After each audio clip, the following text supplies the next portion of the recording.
रखना चावे,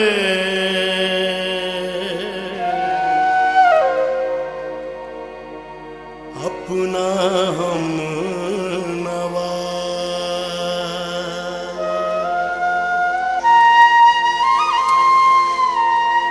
नाले ओदे नाल रवांगा, नाले कर रखवाला मंजूर परोना किवें आवे, जद बूहे वजया ताला।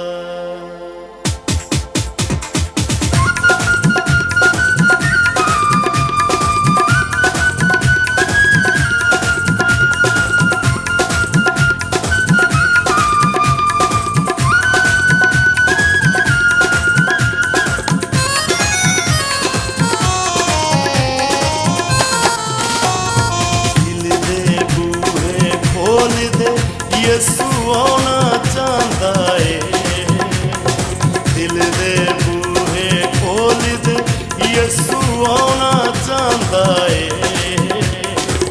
तेरे घर विच यसू मेरा पौना चाहता है, दिल दे बूहे खोल दे, यसू आना चाहता है, तेरे घर विच यसू मेरा पौना चाहता है, दिल दे बूहे खोल दे हो।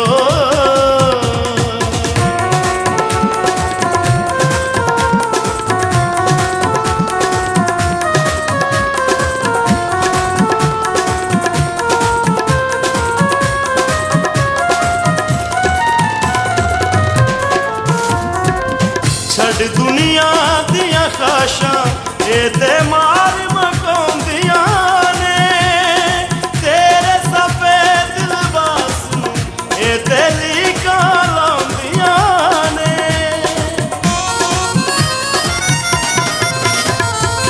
छड़ दुनिया दियां खाशां ए ते मार मकाउंदियां ने, तेरे सफेद लिबास ए ते लीकां ते सूली चढ़ के तेनू बचाना चाहता है, ओ ते सूली चढ़ के तेनू बचाना चाहता है, तेरे घर विच यसू मेरा पौना चाहता है, दिल दे बूहे खोल दे ओ।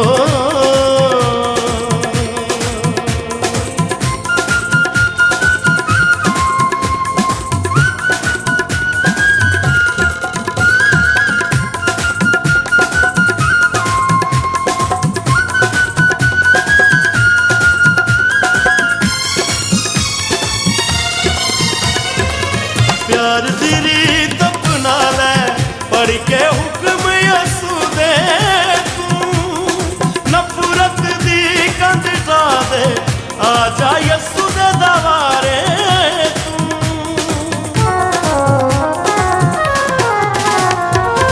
प्यार दी रीत अपना ले, पढ़ के हुक्म यसू दे तू, नफरत दी कंध ढा दे, आजा यसू दे दवारे तू। तेरे उजड़े घर वो ते वसाना चाहता है, तेरे उजड़े घर वो ते वसाना चाहता है, तेरे घर विच यसू मेरा पौना चाहता है, दिल दे बूहे खोल दे, यसू आना चाहता है, तेरे घर विच यसू मेरा पौना चाहता है, दिल दे बूहे खोल दे हो।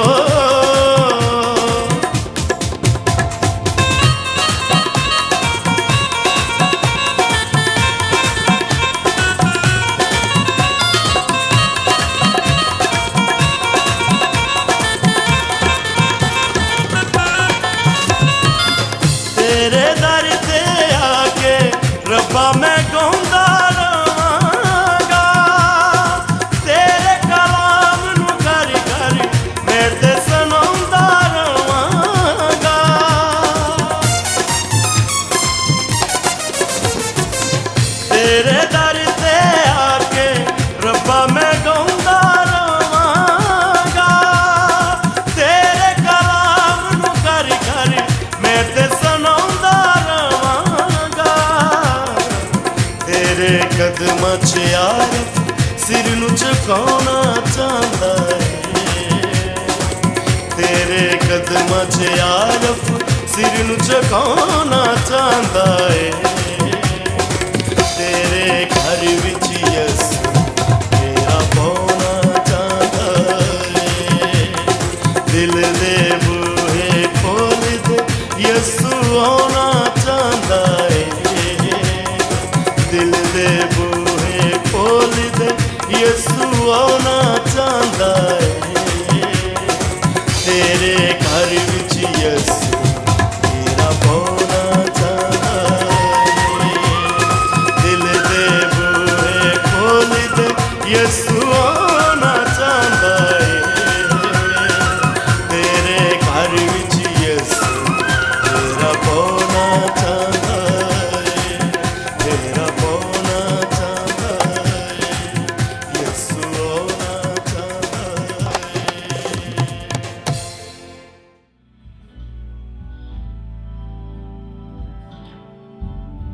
जी दे परमेश्वर, मेहरबान परमेश्वर, करता परमेश्वर, जीसस नाम द्वारा थोड़े चरणों में आउंदा।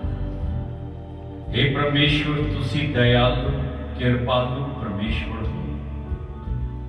प्रार्थना करते प्रभु कि जो भी थोड़े प्रचार नूं सुनदा, थोड़े बचनां नूं सुनदा, हे परमेश्वर उन्हां नूं बरकत दे, उन्हां दे दिलां मनां नूं खोल ताकि थोड़े बचनां नूं समझ सकन।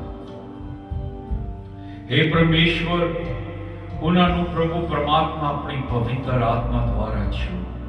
थोड़े वचन सच्चे, थोड़े वचन पवित्र है। हे प्रभु परमेश्वर, असी अज दी मीटिंग थोड़े चरणों विच थोड़े मुरे सौंपदे हां कि थोड़ी आत्मा प्रभु आशीर्वाद देवे, थोड़ी आत्मा बरकत देवे, जीसस क्राइस्ट के नाम द्वारा आमीन।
रोमिया दा 8वां अध्याय पढ़दे।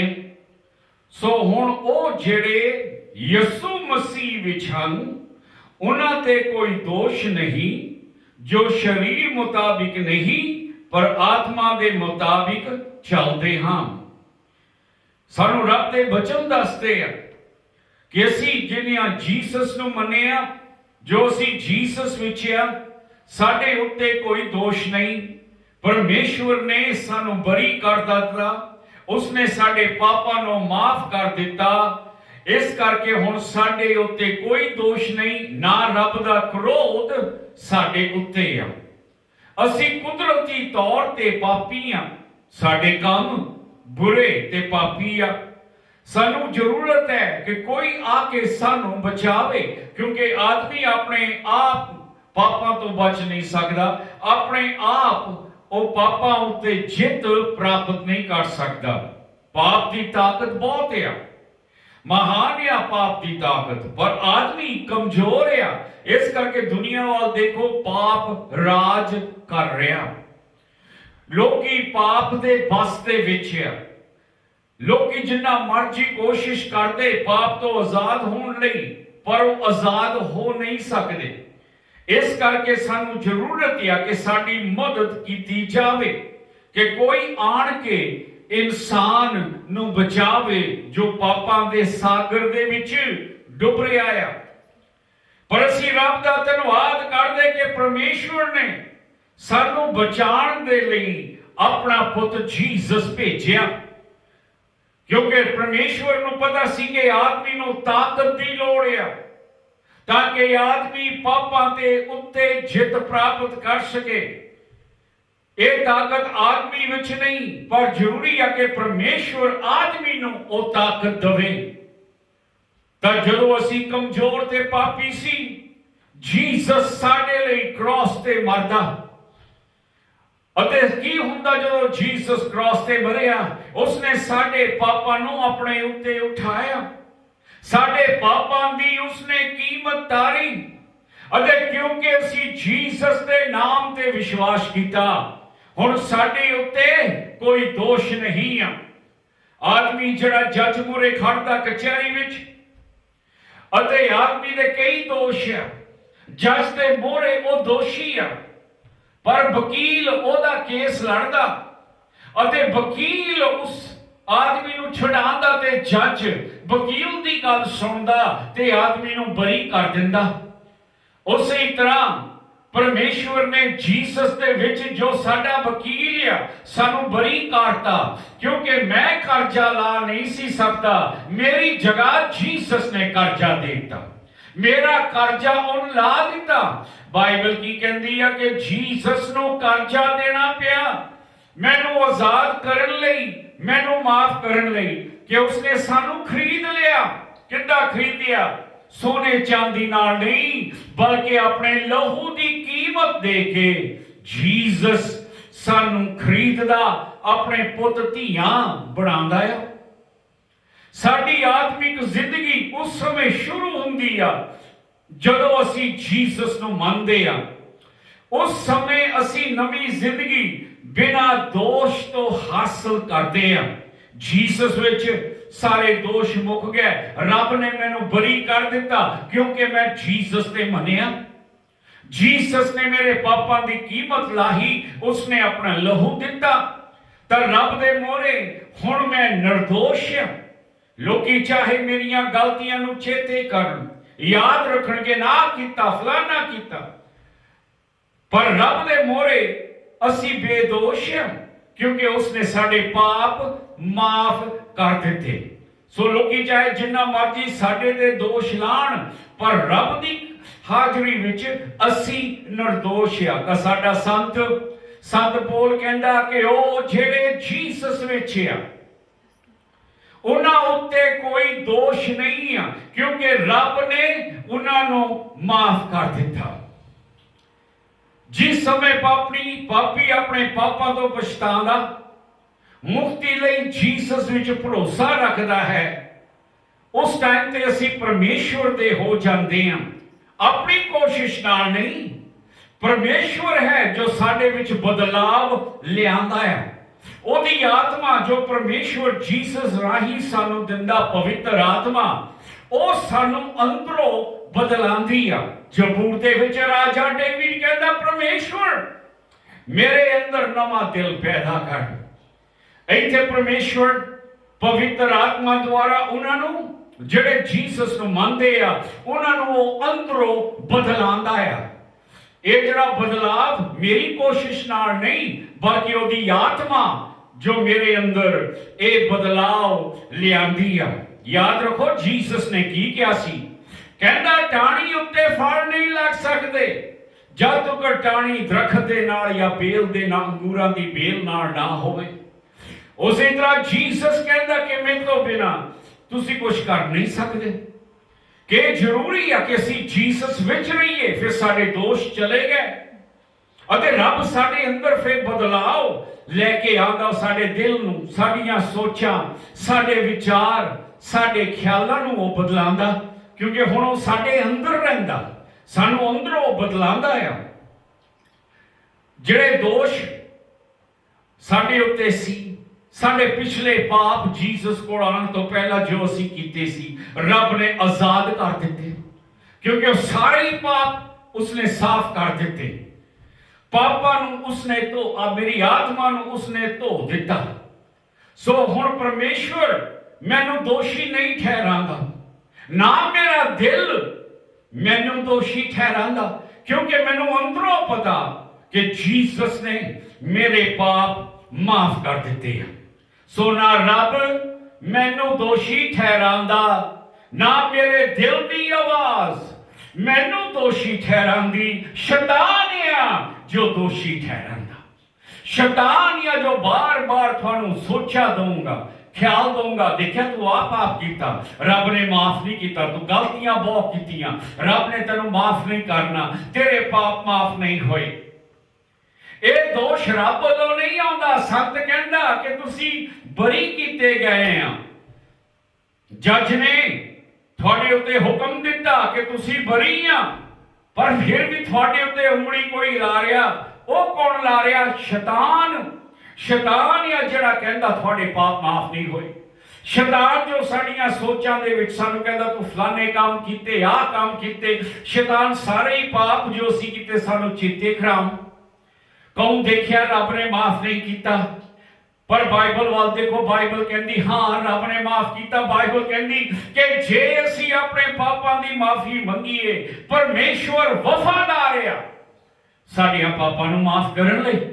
ਸੋ ਇਹ ਦੋਸ਼ ਰੱਬ ਨਹੀਂ ਲਾ ਰਿਹਾ, ਨਾ ਮੇਰਾ ਦਿਲ ਲਾ ਰਿਹਾ, ਕਿਉਂਕਿ ਦਿਲੋਂ ਮੈਂ ਮੰਨਦਾ ਜੀਸਸ ਨੇ ਮੇਰੇ ਪਾਪ ਦੂਰ ਕੀਤੇ ਆ। ਇਹ ਸ਼ੈਤਾਨ ਆ ਜੋ ਦੋਸ਼ ਲਾ ਰਿਹਾ। ਸੋ ਮੈਂ ਚਾਹਨਾ ਕਿ ਪਹਿਲਾ ਫਿਕਰਾ ਜੋ 8ਵੀਂ ਅਧਿਆਇ ਦਾ ਯਾਦ ਰੱਖੋ।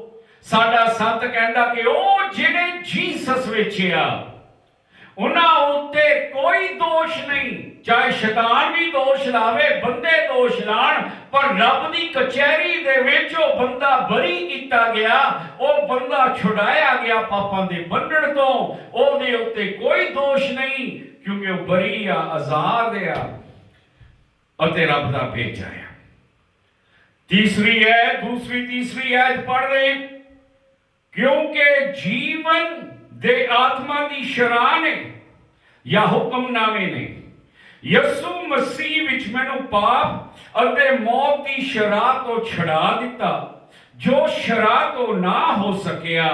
इस करके जो शरीर कारण नताणी सी, परमेश्वर ने अपना पुत्र पाप दे लई शरीर दे रूप विच घल के शरीर विच ही पाप उत्ते सजा दा हुक्म दिता। परमेश्वर दा धन्नवाद करते हैं। रब दे वचन कहंदे आ नेम जां हुक्मनामा, जो रब ने हुक्मनामा मूसा नूं, मोसेस नूं दिता सी। हुक्मनामा कदे भी पापी नूं रब नाल सही नहीं कर सकते। वचन ये नहीं कहते कि रब दे हुक्म बुरे आ, वचन कहते रब दे हुक्म पवित्र आ, रब दे हुक्म चंगे आ, क्योंकि ਜਿਹੜੇ ਹੁਕਮ ਮੋਸਿਸ ਨੂੰ ਦਿੱਤੇ ਉਹ ਪਰਮੇਸ਼ਵਰ ਤੋਂ ਆਏ। ਪਰ ਬਾਈਬਲ ਇਹ ਦੱਸਦੀ ਕਿ ਆਦਮੀ ਆ ਜਿਹੜਾ ਕਮਜ਼ੋਰ ਆ, ਉਹ ਹੁਕਮਾਂ ਨੂੰ ਰੱਖ ਨਹੀਂ ਸਕਦਾ। ਬੰਦੇ ਦੇ ਵਿੱਚੋਂ ਤਾਕਤ ਨਹੀਂ ਆ, ਕਿਉਂਕਿ ਪਾਪ ਨੇ ਇਨਸਾਨ ਨੂੰ ਕਮਜ਼ੋਰ ਬਣਾ ਦਿੱਤਾ। ਹਾਂ, ਉਹਦੇ ਅੰਦਰ ਖਿਆਲ ਆਉਂਦੇ ਮੈਂ ਚੰਗਾ ਬਣਾ, ਪਰ ਬਣ ਨਹੀਂ ਸਕਦਾ। ਸੰਤ ਕੀ ਕਹਿੰਦੇ, ਇੱਕ ਜਗ੍ਹਾ ਸਾਡੇ ਸੰਤ ਕਹਿੰਦੇ ਕਿ ਜੋ ਮੈਂ ਕਰਨਾ ਨਹੀਂ ਚਾਹੁੰਦਾ ਉਹ ਮੈਂ ਕਰ ਬੈਠਦਾ, ਪਰ ਜੋ ਮੈਂ ਕਰਨਾ ਚਾਹਨਾ ਉਹ ਮੇਰੇ ਤੋਂ ਹੁੰਦਾ ਨਹੀਂ। ਕਿਉਂਕਿ ਆਦਮੀ ਕਮਜ਼ੋਰ ਆ, ਉਹਦੇ ਅੰਦਰ ਖਾਹਿਸ਼ ਆ ਮੈਂ ਚੰਗਾ ਬਣਾ, ਉਹਦੇ ਅੰਦਰ ਖਾਹਿਸ਼ ਆ ਮੈਂ ਆਪਣੇ ਆਪ ਨੂੰ ਸੁਧਾਰਾਂ, ਪਰ ਉਹਦੇ ਅੰਦਰ ਤਾਕਤ ਨਹੀਂ ਆ ਨਾ ਸੁਧਾਰਨ ਦੀ ਅਤੇ ਨਾ ਉਹਨੂੰ ਚੰਗਾ ਬਣਾਉਣ ਦੀ। ਧਰਮ ਸਾਨੂੰ ਚੰਗਾ ਬਣਨ ਲਈ ਕਹਿ ਸਕਦੇ ਆ, ਧਰਮ ਸਾਨੂੰ ਕਹਿ ਸਕਦਾ ਚੋਰੀ ਨਾ ਕਰ, ਧਰਮ ਸਾਨੂੰ ਕਹਿ ਸਕਦਾ ਕਤਲ ਨਾ ਕਰ, ਪਰ ਆਦਮੀ ਕਮਜ਼ੋਰ ਆ ਜੋ ਕਿਹਾ ਜਾਂਦਾ ਉਹ ਕਰ ਨਹੀਂ ਰਿਹਾ ਕਿਉਂਕਿ ਉਹ ਕਮਜ਼ੋਰ ਆ। ਸੋ ਧਰਮ ਚੰਗਾ ਬਣਨ ਲਈ ਕਹਿੰਦੇ ਆ, ਪਰ ਤੁਹਾਨੂੰ ਚੰਗਾ ਬਣਨ ਦੀ ਤਾਕਤ ਦੇ ਨਹੀਂ ਸਕਦੇ। ਹੁਣ ਪਰਮੇਸ਼ਵਰ ਨੂੰ ਪਤਾ, ਜੀਸਸ ਨੇ ਵੀ ਕਿਹਾ ਕਿ ਟਾਹਣੀ ਤੇ ਕਦੇ ਫਲ ਲੱਗੇ ਹੀ ਨਹੀਂ ਸਕਦੇ ਜਦ ਤੱਕ ਟਾਹਣੀ ਦਰਖਤ ਦੇ ਨਾਲ ਨਹੀਂ। ਆਦਮੀ ਆਪਣੇ ਆਪ ਕੁਝ ਕਰ ਨਹੀਂ ਸਕਦਾ, ਜਿੰਨੇ ਮਰਜ਼ੀ ਚੰਗੇ ਕੰਮ ਕਰੇ। ਜਿਹਦਾ ਧਰਮ ਕਹਿੰਦੇ ਚੰਗਾ ਕਰੋ, ਜਿੰਨੇ ਮਰਜ਼ੀ ਚੰਗੇ ਕੰਮ ਕਰ ਲਓ, ਆਦਮੀ ਫਿਰ ਵੀ ਸਵਰਗ ਨੂੰ ਜਾਊਗਾ ਨਹੀਂ, ਕਿਉਂਕਿ ਜਿੰਨੇ ਚੰਗੇ ਕੰਮ ਕਰਦੇ ਆ ਉਹ ਤੋਂ ਦੁੱਗਣੇ ਤੁਸੀਂ ਮੰਦੇ ਕੰਮ ਵੀ ਕਰਦੇ ਆ। ਮੰਦੀਆਂ ਸੋਚਾਂ ਸੋਚਦੇ, ਮੰਦੇ ਖਿਆਲ, ਮੰਦੇ ਵਿਚਾਰ, ਮੰਦੇ ਇਰਾਦੇ ਜੋ ਇਨਸਾਨ ਦੇ ਅੰਦਰ ਆ। ਪਰ ਸੰਤ ਕਹਿੰਦਾ ਹੁਕਮਨਾਮਾ ਬੰਦੇ ਨੂੰ ਰੱਬ ਨਾਲ ਸਹੀ ਨਹੀਂ ਕਰ ਸਕਿਆ। ਹੁਕਮਨਾਮਾ ਪਵਿੱਤਰ ਆ, ਚੰਗਾ, ਪਰ ਨਿਤਾਣਾ ਬੰਦਾ ਕਮਜ਼ੋਰ। ਪਰ ਅੱਜ ਅਸੀਂ ਜੀਸਸ ਦਾ ਧੰਨਵਾਦ ਕਰਦੇ ਹਾਂ ਕਿ ਜੀਸਸ ਵਿੱਚ ਵਿਸ਼ਵਾਸ ਰੱਖਣ ਨਾਲ ਸਾਡਾ ਰਿਸ਼ਤਾ ਪਰਮੇਸ਼ਵਰ ਦੇ ਨਾਲ ਸਹੀ ਹੁੰਦਾ ਹੈ। ਪਿਤਾ ਨੇ ਸਾਨੂੰ ਬਚਾਉਣ ਲਈ, ਜਿਸ ਤਰ੍ਹਾਂ ਮੈਂ ਪਹਿਲੇ ਹੀ ਐਡ ਵਿੱਚ ਕਿਹਾ ਸੀ ਕਿ ਸਾਨੂੰ ਲੋੜ ਆ ਕੋਈ ਸਾਨੂੰ ਆ ਕੇ ਬਚਾਵੇ। ਪਰ ਇੱਥੇ ਹੁਣ ਅਸੀਂ ਕੀ ਦੇਖਦੇ ਕਿ ਪਰਮੇਸ਼ਵਰ ਪਿਤਾ ਨੇ ਆਪਣੇ ਪੁੱਤ ਨੂੰ ਭੇਜਿਆ ਸਾਡੇ ਪਾਪਾਂ ਦੀ ਕੀਮਤ ਤਾਰਨ ਲਈ। ਤਾਂ ਉਹਦੇ ਪੁੱਤ ਦੀ ਮੌਤ ਅਤੇ ਫਿਰ ਜੀ ਉੱਠਣ ਦੁਆਰਾ, ਜੇ ਜੀਸਸ ਮਰਿਆ ਰਹਿੰਦਾ ਤਾਂ ਸਾਨੂੰ ਬਚਾ ਨਹੀਂ ਸੀ ਸਕਣਾ, ਕਿਉਂਕਿ ਜਿਹੜਾ ਬੰਦਾ ਆਪਣੇ ਆਪ ਨੂੰ ਨਹੀਂ ਬਚਾ ਸਕਦਾ ਉਹ ਮੈਨੂੰ ਕਿੱਦਾਂ ਬਚਾਊਗਾ। ਪਰ ਜੀਸਸ ਮਰ ਕੇ ਜਿੰਦਾ ਹੋਇਆ। ਦੁਨੀਆ 'ਚ ਬੜੇ ਬੜੇ ਲੀਡਰ ਆਏ, ਬੜੇ ਬੜੇ ਗੁਣੀ ਗਿਆਨੀ ਆਏ, ਉਹ ਮਰ ਗਏ ਅਤੇ ਮਰੇ ਰਹੇ। ਉਹਨਾਂ ਦੀਆਂ ਕਬਰਾਂ ਸਾਡੇ ਨਾਲ ਆ, ਉਹਨਾਂ ਦੀਆਂ ਹੱਡੀਆਂ ਉਹਨਾਂ ਦੇ ਕਬਰਾਂ ਵਿੱਚ ਹੈ। ਪਰ ਇਹ ਆਦਮੀ ਮਰਿਆ, ਪਰ ਮਰ ਕੇ ਜਿੰਦਾ ਹੋ ਗਿਆ। ਅਤੇ ਕਿਉਂਕਿ ਜੀਸਸ ਨੇ ਮੌਤ ਨੂੰ ਜਿੱਤਿਆ ਅਤੇ ਮੁਰਦਿਆਂ ਤੋਂ ਜੀ ਉੱਠਿਆ, ਉਹਦੇ ਦੁਆਰਾ ਅਸੀਂ ਪਾਪਾਂ ਦੇ ਉੱਤੇ ਜਿੱਤ ਪ੍ਰਾਪਤ ਕਰ ਸਕਦੇ ਹਾਂ। ਅਤੇ ਜੀਸਸ ਦੁਆਰਾ ਅਸੀਂ ਪਾਪ ਦੀ ਤਾਕਤ ਨੂੰ ਤੋੜ ਸਕਦੇ ਹਾਂ, ਕਿਉਂਕਿ ਜੀਸਸ ਮੁਰਦਿਆਂ ਤੋਂ ਜਿੰਦਾ ਹੋਇਆ। ਉਸਨੇ ਨਰਕ ਦੀ ਤਾਕਤ ਨੂੰ ਵੀ ਉਹਨਾਂ ਉੱਤੇ ਜਿਹੜੇ ਮੰਨਦੇ ਆ ਨਾਸ਼ ਕੀਤਾ। ਜਿਹੜੇ ਜੀਸਸ ਨੂੰ ਮੰਨਦੇ ਆ, ਪਵਿੱਤਰ ਆਤਮਾ ਆ ਜਿਹੜੀ ਉਹਨਾਂ ਦੀ ਅਗਵਾਈ ਕਰਦਾ ਆ। ਪਵਿੱਤਰ ਆਤਮਾ ਦੇ ਵਾਸਤੇ ਵਿੱਚ ਉਹਨਾਂ ਦੀ ਜ਼ਿੰਦਗੀ ਆ। ਉਹ ਪਾਪੀ ਸੁਭਾਅ ਦੇ ਵਾਸਤੇ ਵਿੱਚ ਨਹੀਂ। ਅੱਗੇ ਸਾਡਾ ਜਿਹੜਾ ਸੁਭਾਅ ਉਹ ਬੁਰਾ ਸੀ, ਪਾਪੀ ਸੀ, ਸਾਡੀਆਂ ਸੋਚਾਂ ਬੁਰੀਆਂ ਸੀ। ਪਰ ਜਦੋਂ ਪਰਮੇਸ਼ਵਰ ਦੀ ਆਤਮਾ ਸਾਡੇ ਅੰਦਰ ਆਉਂਦੀ ਆ, ਹੁਣ ਅਸੀਂ ਉਹਦੀ ਆਤਮਾ ਦੇ ਵਸ ਦੇ ਵਿੱਚ ਆ, ਤਾਂ ਅੰਦਰੋਂ ਸਾਡਾ ਸੁਭਾਅ ਬਦਲ ਜਾਂਦਾ। ਸੋ ਅਸੀਂ ਕਹਾਂ ਪੜ੍ਹਦੇ ਪੰਜਵੀਂ ਐਤ, ਜਿਹੜੇ ਸਰੀਰਕ ਹਨ ਉਹ ਸਰੀਰ ਦੀਆਂ ਵਸਤਾਂ ਉੱਤੇ, ਜਿਹੜੇ ਆਤਮਿਕ ਹਨ ਉਹ ਆਤਮਾ ਦੀਆਂ ਵਸਤਾਂ ਉੱਤੇ ਮਨ ਲਾਉਂਦਾ ਆ, ਜਿਨ੍ਹਾਂ ਦਾ ਸੁਭਾਅ ਸਰੀਰਕ ਆ। ਅਤੇ ਸਰੀਰਕ ਤੌਰ ਤੇ ਸਾਡੀਆਂ ਸੋਚਾਂ ਵੀ ਸਰੀਰਕ ਆ। ਅਸੀਂ ਉਹਨਾਂ ਚੀਜ਼ਾਂ ਦਾ ਖਿਆਲ ਕਰਦੇ, ਸੋਚਦੇ ਹਾਂ ਜਿਨ੍ਹਾਂ ਦਾ ਤਲਕ ਰੱਬ ਦੇ ਨਾਲ ਨਹੀਂ ਬਲਕਿ ਦੁਨੀਆ ਦੇ ਨਾਲ ਆ। ਅਸੀਂ ਕੱਲ ਬਾਰੇ ਸੋਚਦੇ, ਪੈਸਿਆਂ ਬਾਰੇ ਸੋਚਦੇ, ਆਪਣੇ ਭਵਿੱਖ ਬਾਰੇ ਸੋਚਦੇ, ਆਪਣੇ ਸੁੱਖਾਂ ਨੂੰ ਪੂਰਾ ਕਰਦੇ, ਚਾਹੇ ਉਹ ਸੁੱਖਾਂ ਚੰਗੀਆਂ ਹੋਣ ਜਾਂ ਮੰਦੀਆਂ ਹੋਣ। ਆਪਣੇ ਵਿਚਾਰਾਂ ਸੋਚਾਂ ਮਗਰ ਅਸੀਂ ਨੱਠਦੇ ਹਾਂ। ਸਾਡਾ ਦਿਮਾਗ ਜਿੱਥੇ ਨਠਾਈ ਜਾਂਦਾ ਉੱਥੇ ਅਸੀਂ ਨੱਠੀ ਜਾਂਦੇ ਹਾਂ। ਕਈ ਵਾਰੀ ਅਸੀਂ ਆਪਣੀਆਂ ਸੋਚਾਂ ਉੱਤੇ ਵੀ ਕਾਬੂ ਨਹੀਂ ਕਰ ਸਕਦੇ, ਕਿਉਂਕਿ ਅਸੀਂ ਸਰੀਰਕ ਆ। ਸਾਡੀਆਂ ਸੋਚਾਂ ਸਰੀਰਕ ਆ। ਬਿਨਾਂ ਰੱਬ ਤੋਂ ਸਾਡਾ ਅੰਦਰੋਂ ਦਿਮਾਗ ਵੀ ਆਤਮਿਕ ਨਹੀਂ ਹੋ ਸਕਦਾ। ਕਿਉਂ ਨਹੀਂ ਹੋ ਸਕਦਾ? ਕਿਉਂਕਿ ਸਾਡੇ ਅੰਦਰ ਰੱਬ ਦਾ ਸੁਭਾਅ ਨਹੀਂ ਹੈ। ਜਦੋਂ ਬੱਚਾ ਜਨਮ ਲੈਂਦਾ, ਉਹਦੇ ਅੰਦਰ ਮਾਂ ਤੇ ਪਿਓ ਦਾ ਸੁਭਾਅ ਹੁੰਦਾ। ਕਈ ਵਾਰੀ ਅਸੀਂ ਆਪਣੇ ਨਿਆਣੇ ਨੂੰ ਕਹਿੰਦਾ ਕਿ ਸਾਡਾ ਕਾਕਾ ਆਪਣੇ ਪਿਓ ਵਾਂਗੂ ਗੁੱਸੇ ਹੁੰਦਾ, ਕਿਉਂਕਿ ਬਾਪ ਦਾ ਸੁਭਾਅ ਪੁੱਤ ਦੇ ਵਿੱਚ ਆ ਗਿਆ। ਜਾਂ ਕਈ ਵਾਰੀ ਕਹਿੰਦੇ ਮਾਂ ਵਾਂਗੂ ਇਹ ਜਲਦਾ ਹੀ ਰਹਿੰਦਾ ਆ, ਕਿਉਂਕਿ ਮਾਂ ਦਾ ਸੁਭਾਅ ਉਸ ਬੱਚੇ ਵਿੱਚ ਆ ਗਿਆ।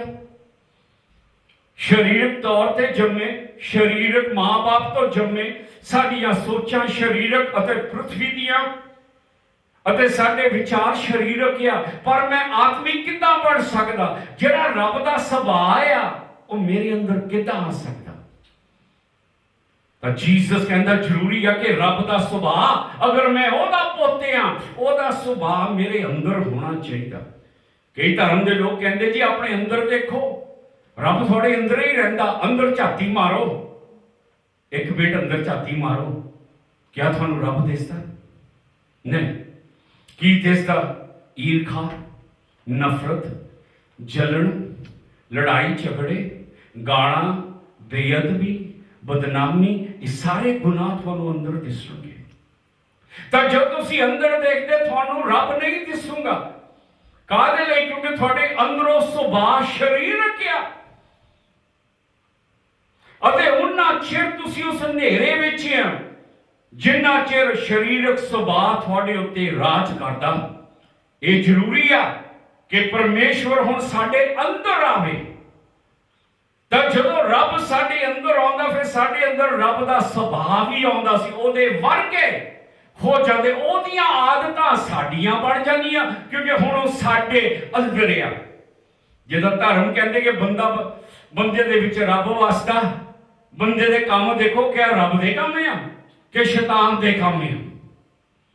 ਜੀਸਸ ਨੇ ਵੀ ਕਿਹਾ ਕਿ ਦਰਖਤ ਵੱਲ ਦੇਖੋ, ਦਰਖਤ ਫਲਾਂ ਤੋਂ ਪਹਿਚਾਣਿਆ ਜਾਊਗਾ।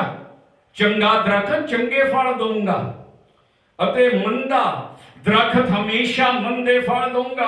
ਤਾਂ ਜਦੋਂ ਅਸੀਂ ਆਪਣੇ ਫਲਾਂ ਵੱਲ ਦੇਖਦੇ ਹਾਂ, ਸੁਭਾਵਾਂ ਵੱਲ, ਤਾਂ ਸਾਡੇ ਸੁਭਾਅ ਚੰਗੇ ਨਹੀਂ ਆ, ਸਾਡੇ ਸੁਭਾਅ ਰੱਬੀ ਨਹੀਂ ਆ। ਕਿਆ ਰੱਬ ਕਾਤਿਲ ਆ? ਕਿਆ ਰੱਬ ਝੂਠ ਬੋਲਦਾ? ਕਿਆ ਰੱਬ ਲੜਾਈ ਝਗੜੇ ਕਰਦਾ? ਇਹ ਜਿਹੜੇ ਸਾਡੇ ਅੰਦਰ ਸੁਭਾਅ ਆ, ਉਥੋਂ ਅਸੀਂ ਦੇਖਦੇ ਕਿ ਸਾਡੇ ਅੰਦਰ ਰੱਬ ਨਹੀਂ ਰਹਿੰਦਾ, ਬਲਕਿ ਸ਼ੈਤਾਨ ਆ। ਸਾਡੇ ਕੰਮ ਨੇਰੇ ਤੇ ਪਾਪੀ ਤੇ ਆ।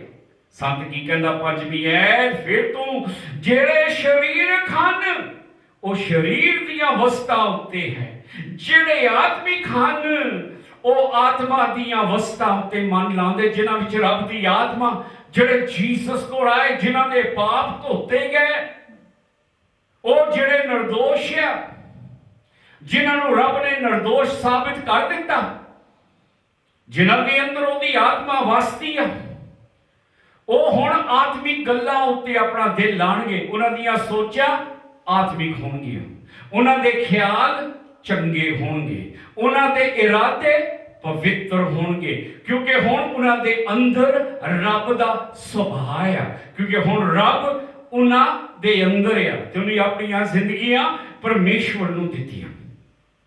ਜੀਸਸ ਨੇ ਸਾਨੂੰ ਮਿਸਾਲ ਦਿੱਤੀ ਅਤੇ ਸੱਚੀ ਕਹਾਣੀ ਆ ਕਿ ਜੀਸਸ ਨੇ ਇੱਕ ਔਰਤ ਨੂੰ ਦੇਖਿਆ, 18 ਸਾਲਾਂ ਤੋਂ ਉਹਨੂੰ ਕੁੱਬ ਸੀ ਮੰਦਰ ਵਿੱਚ ਆਉਂਦੀ।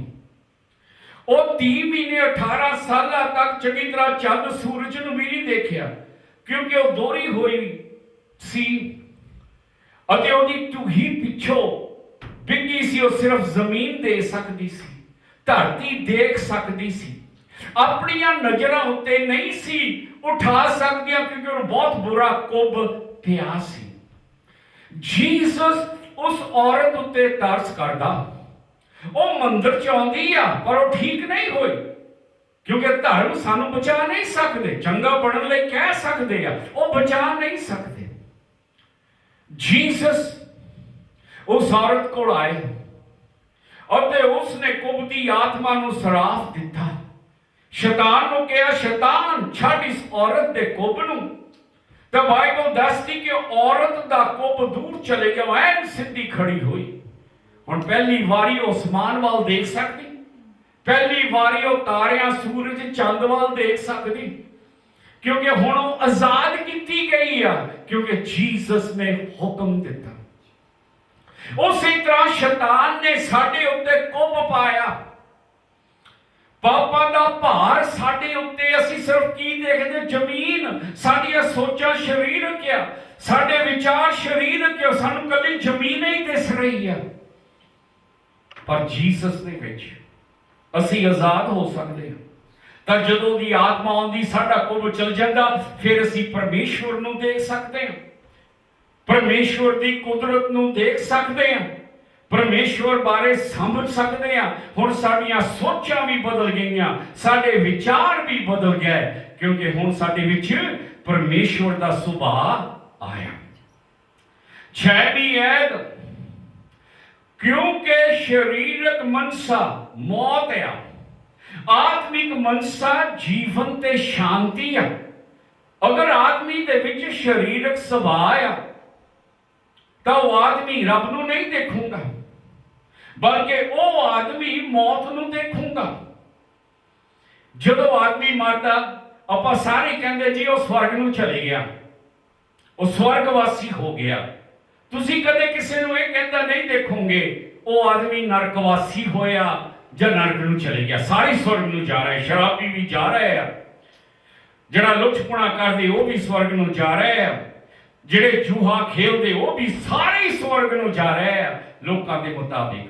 ਪਰ ਸਾਡਾ ਸੰਤ ਸਾਨੂੰ ਕਹਿੰਦਾ ਨਹੀਂ, ਕਿ ਜੇ ਤੁਸੀਂ ਸਰੀਰਕ ਆ, ਤੁਹਾਡੇ ਅੰਦਰ ਸਰੀਰਕ ਸੁਭਾਅ ਆ, ਤਾਂ ਮੌਤ ਆ, ਕਿ ਤੁਸੀਂ ਸ਼ਾਂਤੀ ਦੀ ਜਗ੍ਹਾ 'ਚ ਨਹੀਂ ਜਾਓਗੇ। ਰੱਬ ਦੇ ਬਚਨ ਕਹਿੰਦੇ ਕਿ ਪਾਪੀਆਂ ਲਈ ਕੋਈ ਵੀ ਸ਼ਾਂਤੀ ਨਹੀਂ ਆ ਮਰਨ ਤੋਂ ਬਾਅਦ। ਪਰ ਆਤਮਿਕ ਮਨਸ਼ਾ ਜਿਹਦੇ ਵਿੱਚ ਰੱਬ ਦਾ ਸੁਭਾਅ ਆ, ਜਿਹਦੇ ਅੰਦਰ ਜੀਸਸ ਬਸਦਾ ਆ, ਜਿਹਨੇ ਆਪਣੀ ਜ਼ਿੰਦਗੀ ਜੀਸਸ ਨੂੰ ਦਿੱਤੀ ਆ, ਉਹਦੀ ਆਤਮਾ ਉਹਨਾਂ ਦੇ ਅੰਦਰ ਆ। ਉਹਨਾਂ ਦੇ ਅੰਦਰ ਕੀ ਆ? ਉਹਨਾਂ ਕੋਲ ਕੀ ਆ? ਜੀਵਨ ਤੇ ਸ਼ਾਂਤੀ, ਦੋ ਚੀਜ਼ਾਂ। ਜੀਵਨ ਕਿਉਂ ਮਰਨਗੇ ਨਹੀਂ? ਸਰੀਰ ਮਾਰ ਜਾਓ, ਸਰੀਰ ਗਲ ਜਾਓ, ਪਰ ਆਤਮਾ ਨਰਕ 'ਚ ਨਹੀਂ ਜਾਊਗੀ।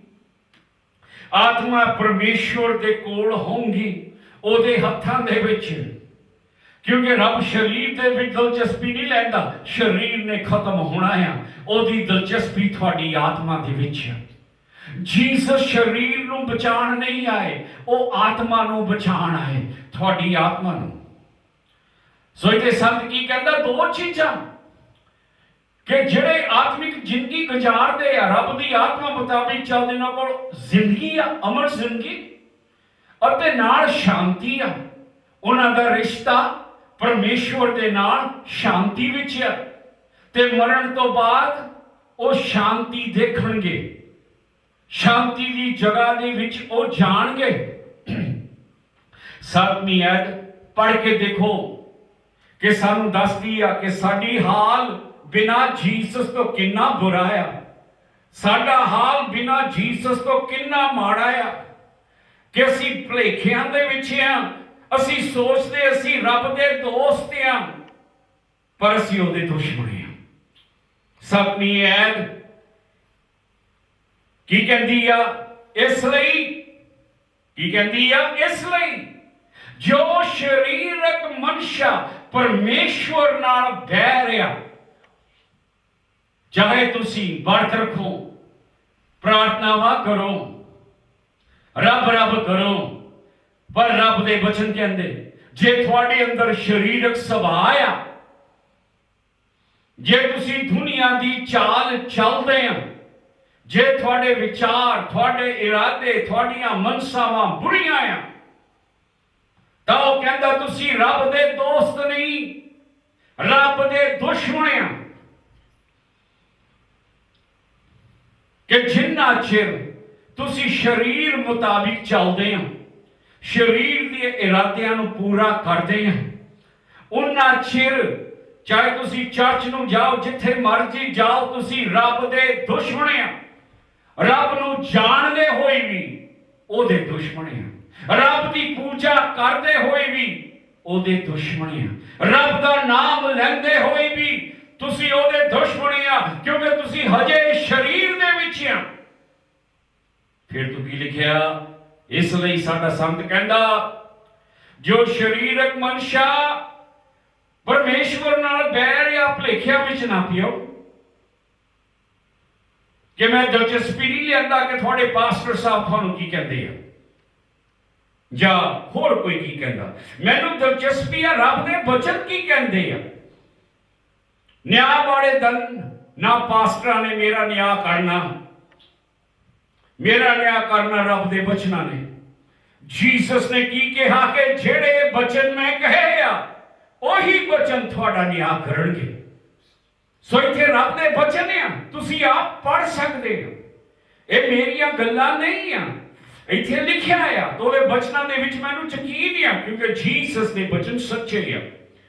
ਕੀ ਕਹਿੰਦਾ 7ਵੀਂ ਐਤ ਫੇਰ ਤੂੰ ਇਸ ਲਈ ਜੋ ਸਰੀਰਕ ਮਨਸ਼ਾ ਪਰਮੇਸ਼ਵਰ ਨਾਲ ਬਹਿ ਰਿਹਾ, ਕਿਉਂ ਜੋ ਪਰਮੇਸ਼ਵਰ ਦੀ ਸ਼ਰਾਹ ਦੇ ਅਧੀਨ ਨਹੀਂ। ਜਿਹੜਾ ਬੰਦਾ ਸਰੀਰਕ ਆ, ਜਿਹਦੀਆਂ ਸੋਚਾਂ ਦੁਨੀਆ ਦੀਆਂ ਚੀਜ਼ਾਂ ਦੇ ਵਿੱਚ ਆ, ਮੌਜ ਮੇਲਿਆਂ 'ਚ, ਉਹ ਕਦੇ ਰੱਬ ਦੇ ਥੱਲੇ ਹੋ ਹੀ ਨਹੀਂ ਸਕਦਾ। ਉਹ ਗੱਲਾਂ ਕਦੇ ਵੀ ਰੱਬ ਦੇ ਅਧੀਨ ਹੋ ਹੀ ਨਹੀਂ ਸਕਦਾ ਕਿਉਂਕਿ ਅੰਦਰੋਂ ਉਹ ਸਹੀ ਨਹੀਂ ਆ।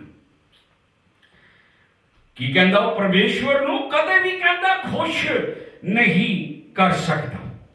ਜਦੋਂ ਅਸੀਂ ਗਲੇਸ਼ੀਆ ਦੀ ਕਿਤਾਬ ਪੜ੍ਹਦੇ, ਪੰਜਾਬੀ ਵਿੱਚ ਗਲਾਤੀਆ ਕਹਿੰਦੇ, ਗਲਾਤੀਆਂ ਦਾ 5ਵਾਂ ਅਧਿਆਇ 19 ਤੋਂ ਲੈ ਕੇ 23 ਐਤ ਤੱਕ ਤੁਸੀਂ ਪੜ੍ਹ ਸਕਦੇ ਮੇਰੇ ਨਾਲ। ਹੁਣ ਸਰੀਰ ਦੇ ਕੰਮ ਤਾਂ ਪ੍ਰਗਟ ਹਨ। ਜੋ ਬਾਈਬਲ ਸਾਨੂੰ ਸਰੀਰਕ ਕਹਿੰਦੀ, ਕਿਹੜੇ ਕੰਮ? ਉਹ ਇਹ ਹਨ ਹਰਾਮਕਾਰੀ। ਪਰ ਆਓ ਅਸੀਂ ਪਹਿਲਾਂ ਅੰਗਰੇਜ਼ੀ ਬਾਈਬਲ ਵੱਲ ਦੇਖਦੇ ਹਾਂ। ਹਰਾਮਕਾਰੀ ਤੋਂ ਪਹਿਲਾਂ ਅੰਗਰੇਜ਼ੀ ਬਾਈਬਲ ਕਹਿੰਦੀ ਵਿਭਿਆਚਾਰ ਦਾ ਪਾਪ। ਇਹ ਜਿਹੜਾ ਵਿਭਿਆਚਾਰ ਦਾ ਪਾਪ ਆ, ਇਹ ਪਾਪ ਆ ਕਿਸੇ ਆਦਮੀ ਜਾਂ ਔਰਤ ਨਾਲ ਜਾਣਾ ਜੋ ਵਿਆਹੇ ਆ, ਜਾਂ ਵਿਆਹੇ ਬੰਦੇ ਨੂੰ ਛੱਡ ਕੇ ਹੋਰ ਵਿਆਹ ਕਰਾਉਣਾ ਵਿਭਿਆਚਾਰ ਆ। ਕਈ ਚਰਚਾਂ ਦਾ ਖਿਆਲ ਆ ਕੋਈ ਨਾ ਰੱਬ ਸਮਝਦਾ, ਜੇ ਤੁਹਾਡੇ ਆਦਮੀ 30 ਮਹੀਨੇ ਤਲਾਕ ਦੇਤਾ ਤਾਂ ਕਿ ਤੁਸੀਂ ਵਿਆਹ ਕਰ ਸਕਦੇ ਦੁਬਾਰਾ। ਨਹੀਂ ਨਹੀਂ ਨਹੀਂ, ਤੁਹਾਡੀ ਕਿਤਾਬ ਕਹਿੰਦੀ ਆ ਪਰ ਬਾਈਬਲ ਇਹ ਨਹੀਂ ਕਹਿੰਦੀ। ਉਹਨੂੰ ਕਹਿੰਦੇ ਵਿਭਿਆਚਾਰ ਦਾ ਪਾਪ। ਉਹ ਤੋਂ ਬਾਅਦ ਫਿਰ ਹਰਾਮਕਾਰੀ ਦਾ ਪਾਪ। ਇਹ ਪਾਪ ਆ ਜੋ ਆਦਮੀ ਬਿਨਾਂ ਸ਼ਾਦੀ ਤੋਂ ਹੋਰ ਕਿਸੇ ਦੇ ਨਾਲ ਕਾਮ ਵਾਸ਼ਨਾ ਕਰਦਾ, ਉਹ ਹਰਾਮਕਾਰੀ ਦਾ ਪਾਪ ਆ। ਅਤੇ ਫਿਰ ਕੀ ਕਹਿੰਦਾ? ਗੰਦਮੰਦ। ਫਿਰ ਕੀ ਕਹਿੰਦਾ? ਲੁਚਪੁਣਾ ਔਰ ਕਾਮੀ। ਅਤੇ ਫਿਰ ਮੂਰਤੀ ਪੂਜਾ। ਨਾ ਜਿਸ ਤਰ੍ਹਾਂ ਜੀਸਸ ਨੂੰ ਮੰਨਦੇ ਆ, ਅਸੀਂ ਮੂਰਤੀਆਂ ਨੂੰ ਨਹੀਂ ਪੂਜਦੇ। ਹਿੰਦੂ ਪੂਜਦੇ ਆ, ਬੋਧੀ ਪੂਜਦੇ ਆ, ਪਰ ਅਸੀਂ ਤਾਂ ਜੀਸਸ ਨੂੰ ਮੰਨਦੇ। ਅਸੀਂ ਕ੍ਰਿਸਚੀਅਨ, ਅਸੀਂ ਨਹੀਂ ਪੂਜਦੇ। ਇਹ ਗਲਤ ਹੈ। ਕਿੰਨੇ ਚਰਚਾਂ ਵਾਲੇ ਆ ਜਿਨ੍ਹਾਂ ਦੇ ਘਰਾਂ ਵਿੱਚ ਫੋਟੋ ਆ ਜਿਹੜੀ ਕਹਿੰਦੇ ਜੀ ਜੀਸਸ ਦੀ ਫੋਟੋ ਆ। ਉਹ ਕੀ ਪੱਜ ਮਾਰਨਗੇ? ਨਾ ਜੀ, ਅਸੀਂ ਪੂਜਾ ਥੋੜੋ ਹੀ ਨਹੀਂ ਕਰਦੇ, ਅਸੀਂ ਇਹਦੇ ਮੂਹਰੇ ਮੱਥਾ ਥੋੜੋ ਟੇਕਦੇ ਆ। ਇਹ ਮੂਰਤੀ ਥੋੜੋ ਤਾਂ ਉਦਾਂ ਹੀ ਆ ਸਾਨੂੰ ਚੇਤਾ ਕਰਾਉਣ ਲਈ। ਜੇ ਤੁਹਾਨੂੰ ਫੋਟੋ ਦੀ ਲੋੜ ਆ ਚੇਤਾ ਕਰਾਉਣ ਲਈ ਤਾਂ ਤੁਹਾਡਾ ਪਿਆਰ ਜੀਸਸ ਨਾਲ ਸਹੀ ਨਹੀਂ ਆ, ਕਿਉਂਕਿ ਜੀਸਸ ਫੋਟੋ ਨਹੀਂ ਆ, ਉਹ ਆਤਮਾ ਆ। ਪੁਰਾਣੇ ਨੇਮ ਤੋਂ ਲੈ ਕੇ ਨਵੇਂ ਨੇਮ ਤੱਕ ਰੱਬ ਦੁਹਾਈ ਪਾਉਂਦਾ, ਬਾਰ-ਬਾਰ ਲੋਕਾਂ ਨੂੰ ਕਹਿੰਦਾ ਮੂਰਤੀਆਂ ਨਹੀਂ ਬਣਾਉਣੀਆਂ, ਕਿਉਂਕਿ ਪਰਮੇਸ਼ਵਰ ਆਤਮਾ ਆ। ਜਿਹੜਾ ਉਹਦੀ ਪੂਜਾ ਕਰੇ ਉਹ ਸੱਚਾਈ ਦੇ ਵਿੱਚ, ਉਹ ਰੱਬ ਦੀ ਆਤਮਾ ਦੇ ਵਿੱਚ ਕਰੇ।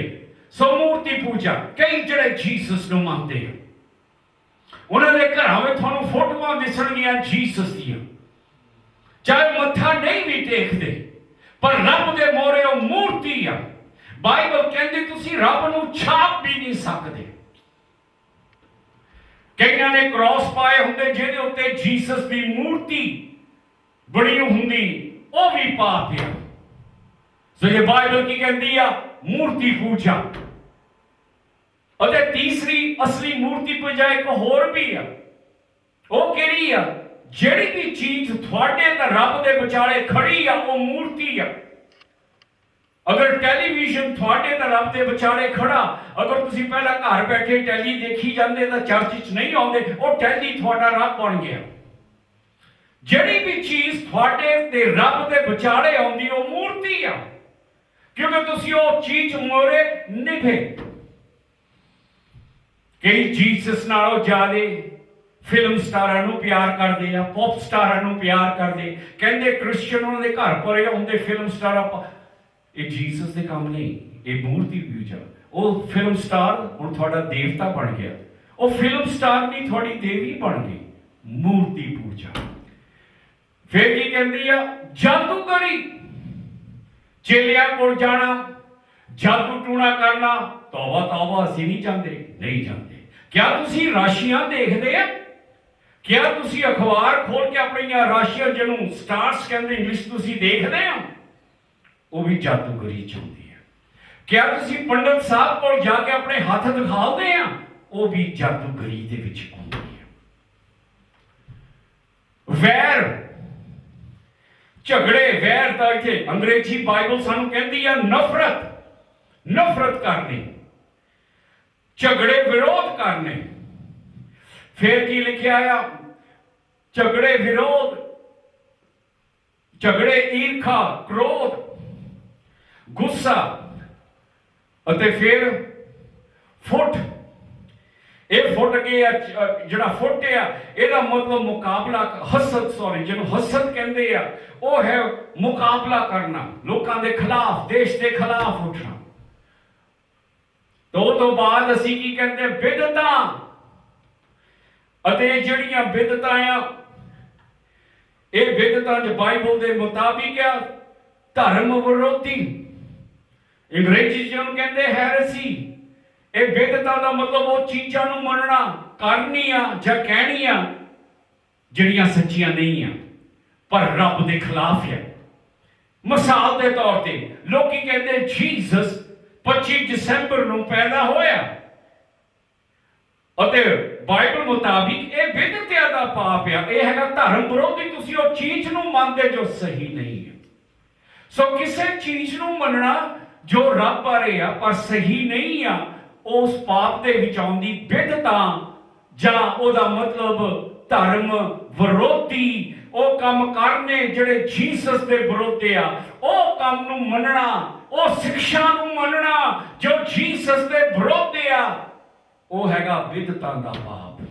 ਰੱਬ ਬਾਰੇ ਉਹ ਗੱਲਾਂ ਮੰਨਣੀਆਂ ਜਿਹੜੀਆਂ ਸਹੀ ਨਹੀਂ ਆ, ਉਹ ਬਿਦਅਤਾਂ ਜਾਂ ਧਰਮ ਵਿਰੋਧੀ ਦਾ ਪਾਪ ਆ।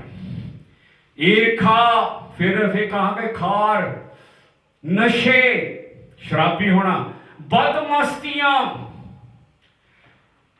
ਇੱਥੇ ਅਸੀਂ ਫਿਰ ਤੋਂ ਪੜ੍ਹਦੇ ਆ, ਨਸ਼ੇ ਤੋਂ ਬਾਅਦ ਬਦਮਸਤੀਆਂ, ਜਿਹਨੂੰ ਰੰਗ ਰਲੀਆ ਮਨਾਉਣ ਵਾਲੇ, ਰੌਲੇ ਰੱਪੇ ਵਾਲੀਆਂ ਪਾਰਟੀਆਂ। ਅੰਗਰੇਜ਼ੀ ਬਾਈਬਲ ਚੋਂ ਫਿਕਰੇ ਦਾ ਮਤਲਬ ਬਣਦਾ ਰੌਲੇ ਰੱਪੇ ਵਾਲੀਆਂ ਪਾਰਟੀਆਂ, ਫਿਲਮੀ ਗਾਣਿਆਂ ਤੇ ਨੱਚਣਾ, ਭੰਗੜੇ ਪਾਣੇ ਦੁਨਿਆਵੀ ਗਾਣਿਆਂ ਤੇ, ਸ਼ਰਾਬਾਂ ਪੀਣੀਆਂ, ਸ਼ੋਰ ਸ਼ਾਰ ਮਚਾਉਣਾ, ਉਹ ਪਾਪ ਦੇ ਵਿੱਚ ਆਉਂਦਾ। ਆਪਣੇ ਆਪ ਨੂੰ ਇਹਨਾਂ ਚੀਜ਼ਾਂ ਵੱਲ ਦੇਖੋ, ਕਿਆ ਤੁਸੀਂ ਸਰੀਰ ਦੇ ਵਿੱਚ ਆ? ਕਿਉਂਕਿ ਸਰੀਰ ਦੇ ਕੰਮ ਆ, ਉਹ ਲੋਕੀ ਜਿਹੜੇ ਸਰੀਰਕ ਆ ਇਹ ਕੰਮ ਕਰਦੇ ਆ। ਤਾਂ ਫਿਰ ਸਾਡਾ ਸੰਤ ਸਾਨੂੰ ਆਤਮਾ ਬਾਰੇ ਕਹਿੰਦਾ ਕਿ ਆਤਮਾ ਦੇ ਕੰਮ। ਸੰਤ ਕੀ ਕਹਿੰਦਾ? ਬਦਮਸਤੀ ਇਹੋ ਜਿਹੇ ਕੰਮ, ਇਹਨਾਂ ਗੱਲਾਂ ਦੇ ਵਿਖੇ ਮੈਂ ਤੁਹਾਨੂੰ ਸਾਫ਼ ਆਖਦਾ ਆ, ਜਿਵੇਂ ਮੈਂ ਪਹਿਲਾਂ ਆਖਿਆ ਸੀ ਕਿ ਜਿਹੜੇ ਇਹ ਕੰਮ ਕਰਦੇ ਆ ਉਹ ਪਰਮੇਸ਼ਵਰ ਦੇ ਰਾਜ ਦੇ ਵਾਰਿਸ ਨਹੀਂ ਹੋਣਗੇ, ਸਵਰਗ ਨੂੰ ਨਹੀਂ ਜਾਣਗੇ। ਥੋੜਾ ਪਾਸਟਰ ਜੋ ਮਰਜ਼ੀ ਕਹੀ ਜਾਵੇ, ਮੈਂ ਕਈ ਚਰਚਾਂ ਦੇ ਲੋਕਾਂ ਨੂੰ ਜਾਣਦਾ, ਉਹਨਾਂ ਦੇ ਪਾਸਟਰ ਕਹਿੰਦੇ ਕੋਈ ਨਾ, ਜੇ ਤੁਸੀਂ ਕਲੱਬਾਂ ਨੂੰ ਚਲ ਜਾਓ ਕੋਈ ਪਾਪ ਨਹੀਂ ਹੈ। ਇੱਥੇ ਬਾਈਬਲ ਕਿ ਸਾਫ਼ ਦੱਸਦੀ ਆ ਕਿਹੜਾ ਪਾਪ? ਰੰਗ ਰਲੀਆ, ਬਦਮਸਤੀਆਂ, ਇਹ ਹੈ ਪਾਰਟੀਆਂ, ਕਲੱਬਾਂ ਨੂੰ ਜਾਣਾ, ਪਾਪੀ ਗਾਣਿਆਂ ਤੇ ਨੱਚਣਾ, ਸ਼ੋਰ ਸ਼ਰਾਬਾ ਕਰਨਾ। ਜਾਂ ਪਾਸਟਰ ਜੋ ਮਰਜ਼ੀ ਕਹਿਣ, ਰੱਬ ਦੇ ਬਚਨ ਤੁਹਾਡੇ ਮੋਹਰੇ ਤੁਹਾਨੂੰ ਦਿਸ ਰਹੇ ਆ, ਤੁਸੀਂ ਮੇਰੇ ਨਾਲ ਪੜ੍ਹ ਰਹੇ ਆ। ਸੰਤ ਕੀ ਕਹਿੰਦਾ? ਫਿਰ ਤੂੰ ਇਹਨਾਂ ਗੱਲਾਂ ਦੇ ਵਿਖੇ ਮੈਂ ਤੁਹਾਨੂੰ ਸਾਫ਼ ਆਖਦਾ ਆ। ਕੀ ਕਹਿੰਦਾ? ਜਿਵੇਂ ਮੈਂ ਪਹਿਲਾਂ ਕਿਹਾ ਸੀ ਕਿ ਜਿਹੜੇ ਕੰਮ ਕਰਦੇ ਆ ਉਹ ਪਰਮੇਸ਼ਵਰ ਦੇ ਰਾਜ ਦੇ ਵਾਰਿਸ ਨਹੀਂ ਹੋਣਗੇ, ਉਹ ਸਵਰਗ ਨੂੰ ਨਹੀਂ ਜਾਣਗੇ। ਮੇਰੇ ਬਚਨ ਨਹੀਂ ਆ, ਸੰਤ ਦੇ ਬਚਨ ਆ ਜਿਹਨੂੰ ਪਰਮੇਸ਼ਵਰ ਨੇ ਚੁਣਿਆ ਸੀ। ਅਸੀਂ ਗੱਲ ਕਰ ਸਰੀਰ ਤੇ ਆਤਮਾ ਦੀ, ਪਰ ਉਹ ਜਿਹੜਾ ਆਤਮਿਕ ਆ ਉਹਦੇ ਫਲ ਦੇਖੋ। 22ਵੀਂ ਐਤ ਆਤਮਾ ਦਾ ਫਲ ਇਹ ਹੈ ਪ੍ਰੇਮ, ਰੱਬ ਨੂੰ ਪਿਆਰ, ਇਨਸਾਨ ਨੂੰ ਪਿਆਰ, ਕਿਸੇ ਨਾਲ ਨਫ਼ਰਤ ਨਹੀਂ, ਆਨੰਦ। ਇਹ ਖੁਸ਼ੀ ਰੱਬ ਦੇ ਵਿੱਚ ਕਿ ਰੱਬ ਦੇ ਵਿੱਚ ਹਮੇਸ਼ਾ ਖੁਸ਼ ਰਹਿਣਾ, ਬਾਹਰ ਚਾਹੇ ਉਦਾਸੀ ਆਵੇ, ਗਮੀ ਆਵੇ, ਬਾਹਰ ਚਾਹੇ ਜਿੰਨੇ ਮਰਜ਼ੀ ਤੂਫਾਨ ਵਗਣ ਤੁਹਾਡੀ ਜ਼ਿੰਦਗੀ 'ਚ, ਪਰ ਅੰਦਰੋਂ ਤੁਹਾਡੀ ਆਤਮਾ ਰੱਬ ਦੇ ਨਾਲ ਖੁਸ਼ੀ ਦੇ ਵਿੱਚ ਹੈ ਕਿ ਤੁਸੀਂ ਉਹਦੇ ਪੁੱਤ ਧੀਆਂ ਆ। ਪ੍ਰੇਮ, ਆਨੰਦ ਤੇ ਸ਼ਾਂਤੀ, ਸ਼ਾਂਤੀ ਇਨਸਾਨ ਦੇ ਨਾਲ ਤੇ ਸ਼ਾਂਤੀ ਪਰਮੇਸ਼ਵਰ ਨਾਲ, ਕਿ ਤੁਹਾਡਾ ਰਿਸ਼ਤਾ ਉਹਦੇ ਨਾਲ ਸ਼ਾਂਤ ਆ, ਸ਼ਾਂਤੀ ਦੇ ਵਿੱਚ ਆ। ਧੀਰਜ, ਦਇਆਲਗੀ, ਭਲਾਈ, ਭਲੇ ਕੰਮ ਕਰਨਾ। ਫਿਰ ਬਾਈਬਲ ਕੀ ਕਹਿੰਦੀ ਆ? ਨਿਰਮਾਈ, ਨਰਮ ਦਿਲ, ਫਿਰ ਭਲਾਈ, ਦਇਆਲਗੀ। ਤਾਂ ਫਿਰ ਇੱਥੇ ਅੰਗਰੇਜ਼ੀ ਬਾਈਬਲ 'ਚ ਲਿਖਿਆ ਆ, ਜਿੱਥੇ ਵਫਾਦਾਰੀ ਆ, ਅੰਗਰੇਜ਼ੀ ਬਾਈਬਲ ਦੱਸਦੀ ਆ ਵਿਸ਼ਵਾਸ, ਪਰਮੇਸ਼ਵਰ 'ਚ ਵਿਸ਼ਵਾਸ ਰੱਖਣਾ, ਭਰੋਸਾ ਰੱਖਣਾ। ਕਿਹੜਾ ਆਦਮੀ ਜਿਹਦੇ ਵਿੱਚ ਰੱਬ ਦਾ ਫੜ ਆ, ਉਹਦੇ ਅੰਦਰ ਵਿਸ਼ਵਾਸ ਹੋ ਪਰਮੇਸ਼ਵਰ ਦੇ ਵਿੱਚ। ਨਿਰਮਾਈ, ਸੰਜਮ। ਸੰਜਮ ਦਾ ਮਤਲਬ ਕੀ ਆ? ਪਰਹੇਜ਼, ਨਸ਼ੇ ਵਾਲੀਆਂ ਚੀਜ਼ਾਂ ਤੋਂ, ਖਰਾਬ ਚੀਜ਼ਾਂ ਤੋਂ ਪਰਹੇਜ਼ ਰੱਖਣਾ, ਸੰਜਮ। ਇਹੋ ਜਿਹੀਆਂ ਗੱਲਾਂ ਦੇ ਵਿਰੁੱਧ ਕੋਈ ਭਵਿਸ਼ਤਾ ਨਹੀਂ। ਜਿਹੜੇ ਕੰਮ ਕਰਨ ਉਹਨਾਂ ਦੇ ਉੱਤੇ ਕੋਈ ਲਾਅ ਨਹੀਂ, ਕੋਈ ਹੁਕਮਨਾਮਾ ਨਹੀਂ, ਕਿਉਂਕਿ ਰੱਬ ਦੀ ਮਰਜ਼ੀ ਪੂਰੀ ਕਰ ਰਹੇ ਹਾਂ। ਫਿਰ ਤੁਸੀਂ 7ਵੀਂ ਐਤ ਪੜਾਂਗੇ। ਇਸ ਲਈ ਜੋ ਸਰੀਰਕ ਮਨਸ਼ਾ ਪਰਮੇਸ਼ਵਰ ਨਾਲ ਵੈਰ ਆ, ਉਹੀ ਜੋ ਸੰਤ ਕਹਿੰਦਾ ਕਿ ਜੇ ਅਸੀਂ ਸਰੀਰ ਮੁਤਾਬਿਕ ਚੱਲਦੇ ਅਸੀਂ ਰੱਬ ਦੇ ਦੋਸਤ ਨਹੀਂ, ਬਲਕਿ ਅਸੀਂ ਪਰਮੇਸ਼ਵਰ ਦੇ ਦੁਸ਼ਮਣ ਆ। ਕਈ ਵਾਰੀ ਸੋਚਦੇ ਰੱਬ ਮੇਰੀ ਪ੍ਰਾਰਥਨਾ ਕਿਉਂ ਨਹੀਂ ਸੁਣਦਾ, ਆਹ ਕਿਉਂ ਨਹੀਂ ਕਰਦਾ। ਹੋ ਸਕੇ ਰੱਬ ਤੁਹਾਡਾ ਧਿਆਨ ਆਪਣੇ ਵੱਲ ਕਰਨਾ ਚਾਹੁੰਦਾ ਅਤੇ ਕਹਿੰਦਾ ਮੈਂ ਤਾਂ ਨਹੀਂ ਸੁਣਦਾ ਕਿਉਂਕਿ ਤੁਸੀਂ ਸਰੀਰ ਰੱਖਿਆ, ਕਿ ਜਿੰਨਾ ਚਿਰ ਤੁਸੀਂ ਸਰੀਰ ਰੱਖਿਆ ਤੁਸੀਂ ਰੱਬ ਦੇ ਦੁਸ਼ਮਣ ਆ। ਇਹ ਮੇਰੇ ਬਚਨ ਨਹੀਂ, ਪਰਮੇਸ਼ਵਰ ਦੇ ਬਚਨ। ਜਿਹੜੇ ਸਰੀਰ ਰੱਖਣ, ਕੀ ਕਹਿੰਦਾ 8ਵੀਂ ਐਤ ਅਸੀਂ ਪੜ੍ਹਦੇ ਆ। 7ਵੀਂ ਫਿਰ ਤੋਂ ਮੈਂ ਚਾਲੂ ਕਰ ਦੇ। ਇਸ ਲਈ ਜੋ ਸਰੀਰਕ ਮਨਸ਼ਾ ਪਰਮੇਸ਼ਵਰ ਨਾਲ ਵੈਰ ਹੈ, ਕਿਉਂ ਪਰਮੇਸ਼ਵਰ ਦੀ ਸ਼ਰ੍ਹਾ ਦੇ ਅਧੀਨ ਨਹੀਂ ਹੈ ਅਤੇ ਨਾ ਹੋ ਸਕਦੀ ਆ। ਜਾਣੀ ਕਿ ਇਦਾਂ ਦਾ ਇਨਸਾਨ ਕਦੇ ਰੱਬ ਦੇ ਹੁਕਮਾਂ ਦੇ ਥੱਲੇ ਹੋ ਨਹੀਂ ਸਕਦਾ। ਉਹਦਾ ਮਨ ਬਹੁਤ ਜ਼ਿਆਦਾ ਦੁਨੀਆ ਵਿੱਚ ਖੁੱਭ ਚੁੱਕਾ ਹੈ। ਇਸ ਲਈ ਫਿਰ ਅਸੀਂ 8ਵੀਂ ਐਤ ਪੜ੍ਹਦੇ, ਜਿਹੜੇ ਸਰੀਰਕ ਹਨ ਉਹ ਪਰਮੇਸ਼ਵਰ ਨੂੰ ਪ੍ਰਸੰਨ ਨਹੀਂ ਕਰ ਸਕਦੇ। ਕਿ ਜੇ ਤੁਸੀਂ ਸਰੀਰਕ ਮੁਤਾਬਿਕ ਜਾਓ ਤੁਸੀਂ ਰੱਬ ਨੂੰ ਖੁਸ਼ ਨਹੀਂ ਕਰੋਗੇ। ਜੇ ਤੁਸੀਂ ਵਰਤ ਵੀ ਰੱਖਦੇ ਆ ਤਾਂ ਮਾਫ ਕਰਨਾ, ਤੁਸੀਂ ਆਪਣਾ ਟਾਈਮ ਖਰਾਬ ਕਰਦੇ ਆ। ਵਰਤ ਚੰਗੀ ਚੀਜ਼ ਆ ਪਰ ਕਬੂਲ ਨਹੀਂ ਆ, ਕਿਉਂਕਿ ਤੁਸੀਂ ਸਰੀਰ ਰੱਖਿਆ। ਤੁਸੀਂ ਰੋਜ਼ ਉੱਠ ਕੇ ਪ੍ਰਾਰਥਨਾ ਸਵੇਰ ਨੂੰ 6 ਵਜੇ ਕਰਦੇ ਆ, ਉਹਦਾ ਵੀ ਤੁਹਾਨੂੰ ਫਲ ਨਹੀਂ ਮਿਲ ਰਿਹਾ ਕਿਉਂਕਿ ਤੁਸੀਂ ਸਰੀਰ ਰੱਖਿਆ। ਕਿ ਰੱਬ ਦੇਖਣਾ ਚਾਹੁੰਦਾ ਕਿ ਤੁਸੀਂ ਅੰਦਰੋਂ ਬਦਲੋ, ਆਪਣੇ ਆਪ ਨੂੰ ਪਰਮੇਸ਼ਵਰ ਦੀ ਆਤਮਾ ਦੇ ਅਧੀਨ ਕਰੋ, ਤਾਂ ਕਿ ਪਰਮੇਸ਼ਵਰ ਤੁਹਾਡੇ ਅੰਦਰ ਰਾਜ ਕਰ ਸਕੇ। ਜਿੰਨਾ ਚਿਰ ਅਸੀਂ ਸਰੀਰਕ ਆ, ਬਾਰ-ਬਾਰ ਇੱਥੇ ਲਿਖਿਆ ਗਿਆ, ਅਸੀਂ ਨਾ ਰੱਬ ਨੂੰ ਖੁਸ਼ ਕਰ ਸਕਦੇ ਹਾਂ ਅਤੇ ਨਾ ਅਸੀਂ ਉਹਦੇ ਦੋਸਤ ਬਣ ਸਕਦੇ ਹਾਂ। 9ਵੀਂ ਐਤ, ਪਰ ਤੁਸੀਂ ਸਰੀਰਕ ਨਹੀਂ ਸਗੋਂ ਆਤਮਾ ਹੋ। ਪਰ ਤਦੇ ਜੇ ਪਰਮੇਸ਼ਵਰ ਦਾ ਆਤਮਾ ਤੁਹਾਡੇ ਵਿੱਚ ਵਸਦਾ ਹੋਵੇ। ਜਿਹਦੇ ਵਿੱਚ ਮਸੀਹ ਦਾ ਆਤਮਾ ਨਹੀਂ ਹੈ ਸੋ ਉਹਦਾ ਨਹੀਂ ਹੈ। ਪਰ ਤੁਸੀਂ ਹੁਣ ਆਤਮਿਕ ਆ ਕਿਉਂਕਿ ਤੁਸੀਂ ਪਾਪਾਂ ਦੀ ਮਾਫੀ ਮੰਗੀ, ਜੀਸਸ ਨੂੰ ਮੰਨਿਆ, ਉਹਦੀ ਪਵਿੱਤਰ ਆਤਮਾ ਤੁਹਾਡੇ ਅੰਦਰ ਆ ਕੇ ਰਹਿੰਦੀ ਹੈ। ਤਾਂ ਹੁਣ ਤੁਸੀਂ ਆਤਮਿਕ ਆ ਕਿਉਂਕਿ ਉਹਦੀ ਆਤਮਾ ਤੁਹਾਡੇ ਅੰਦਰ, ਜਿੰਨਾ ਚਿਰ ਤੁਸੀਂ ਉਹਦਾ ਕਹਿਣਾ ਮੰਨਦੇ, ਆਤਮਾ ਦੇ ਮਗਰ ਚੱਲਦੇ ਆ, ਤੁਸੀਂ ਆਤਮਿਕ ਆ। ਅਤੇ ਤੁਸੀਂ ਆਤਮਿਕ ਆ, ਇਸ ਕਰਕੇ ਹੁਣ ਤੁਸੀਂ ਪਰਮੇਸ਼ਵਰ ਦੀ ਔਲਾਦ ਆ। ਹੁਣ ਤੁਸੀਂ ਆਤਮਿਕ ਆ ਕਿਉਂਕਿ ਉਹਦੀ ਆਤਮਾ ਤੁਹਾਡੇ ਅੰਦਰ ਬਸਦੀ ਆ ਅਤੇ ਬਿਨਾਂ ਪਰਮੇਸ਼ਵਰ ਦੀ ਆਤਮਾ ਤੋਂ ਅਸੀਂ ਉਹਦੇ ਨਹੀਂ ਹੋ ਸਕਦੇ। ਇਹ ਜ਼ਰੂਰੀ ਪਰਮੇਸ਼ਵਰ ਸਾਡੇ ਅੰਦਰ ਰਵੇ, ਇਹ ਜ਼ਰੂਰੀ ਪਰਮੇਸ਼ਵਰ ਸਾਡੇ ਅੰਦਰ ਆ ਕੇ ਵਾਸ ਕਰੇ। ਇਹ ਜ਼ਰੂਰੀ ਕਿ ਅਸੀਂ ਅੰਦਰੋਂ ਬਦਲਾਏ ਜਾਈਏ, ਨਵਾਂ ਦਿਲ ਅਤੇ ਰੱਬੀ ਸੁਭਾਅ ਸਾਡੇ ਅੰਦਰ ਹੋਵੇ, ਤਾਂ ਕਿ ਜਦੋਂ ਲੋਕੀ ਸਾਡੇ ਵੱਲ ਦੇਖਣ ਉਹ ਸਾਡੇ ਅੰਦਰ ਪਰਮੇਸ਼ਵਰ ਨੂੰ ਦੇਖ ਸਕਣ। प्रभु जीसस दे विच रब्बी सुभाव सी। उसने अपने सेवक नूं कहा, जिन मैनू देखिया उन मेरे पिता नूं भी देख लिया। क्योंकि जो जीसस दा सुभाव सी, सो यहोवा दा भी वही सुभाव सी।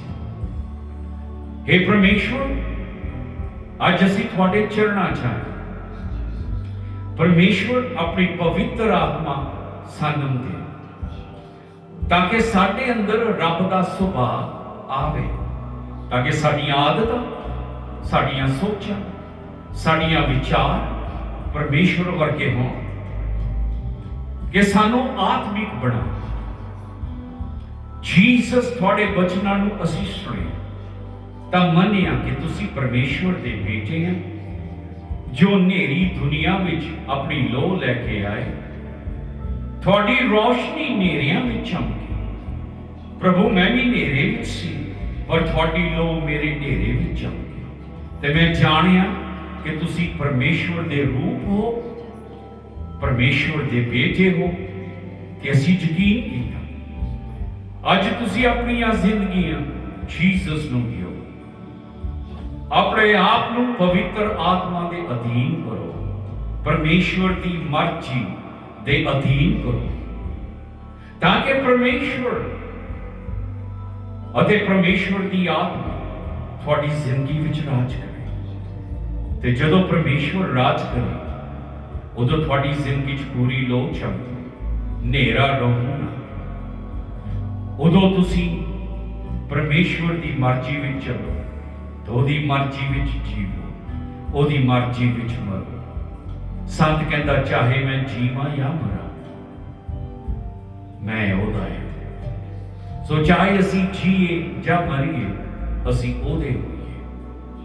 परमेश्वर सबना नूं छुओ, अपनी आशीर्वाद जिथे तक थोड़े बचन जाते, थोड़ी आत्मा उन्हां कलियां कलियां नूं छुओ।